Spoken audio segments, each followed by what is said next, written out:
Halo semuanya, kembali lagi di program Ngobrol Ekonomi Global. Hari ini kita akan bahas topik yang super menarik, yaitu tentang sistem perdagangan global bersama aku dan Farah Indira, mahasiswa yang baru aja bikin presentasi keren soal ini. Hai Farah. Halo Kak. Langsung aja ya Farah. Banyak orang mungkin sering dengar istilah perdagangan global, tapi masih bingung sebenarnya apa sih perdagangan global itu. Nah, jadi sistem perdagangan global itu adalah jaringan di mana pertukaran barang, jasa, dan modal antar negara. Nah, sistem ini tuh terbentuk karena adanya globalisasi dan kemajuan teknologi, terutama di bidang transportasi dan komunikasi. Kak, intinya kayak sistem ini tuh bikin dunia jadi saling terhubung secara ekonomi. Oke, berarti semua negara sekarang saling bergantung dalam perdagangan ya. Nah, siapa aja sih aktor-aktor utama dalam sistem perdagangan ini? Nah, jadi aktor utamanya yang pertama ada negara, terus perusahaan multinasional, sama organisasi internasional seperti IMF, WTO, dan World Bank. Mereka tuh berperan penting dan mereka tuh bekerja sama untuk mengatur dan menjaga kelancaran perdagangan dunia. Nah, ngomong-ngomong soal WTO, emang apa aja sih prinsip dasar yang dijalanin sama organisasi WTO ini? Nah, yang pertama itu ada Most Favored Nation, di mana negara-negara itu harus diperlakukan adil. Jadi nggak ada kayak pokoknya harus adil lah Kak. Dia nggak ada perpecahan gitu antara negara-negara. Yang kedua ada national treatment, yaitu sama tuh yang kayak yang pertama, tapi yang ini tuh produk impor harus diperlakukan sama dan adil sama produk lokal saat sudah masuk pasar domestik.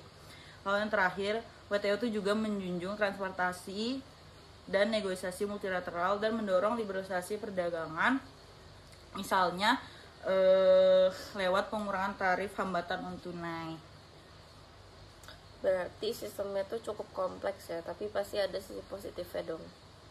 Bener banget Kak. Nah, sistem perdagangan global ini membawa banyak manfaat. Misalnya yang pertama bisa mendorong pertumbuhan ekonomi, memperbanyak lapangan kerja, memperluas akses pasar bagi negara berkembang, dan mempercepat transfer teknologi. Nah, buat konsumen tuh juga ada manfaatnya.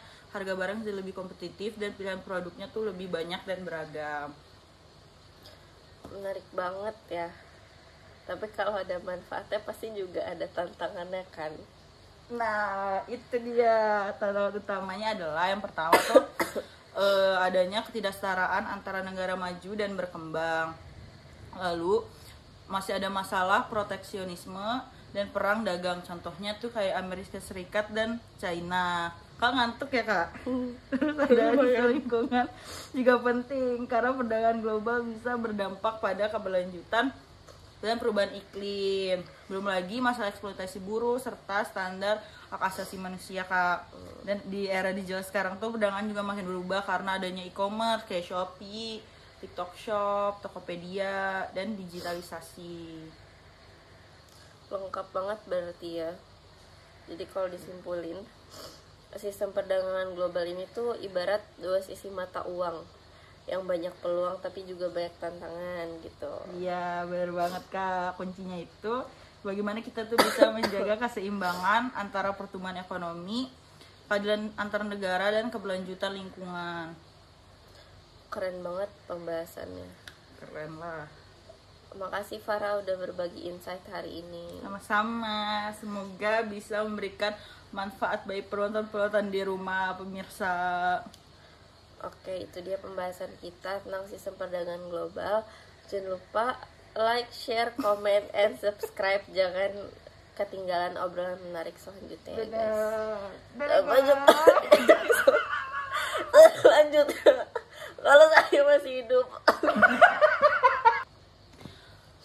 Mohon maaf jika ada kesalahan, karena kita manusia tidak luput dari salah. Invisif bukan hukum. Assalamualaikum.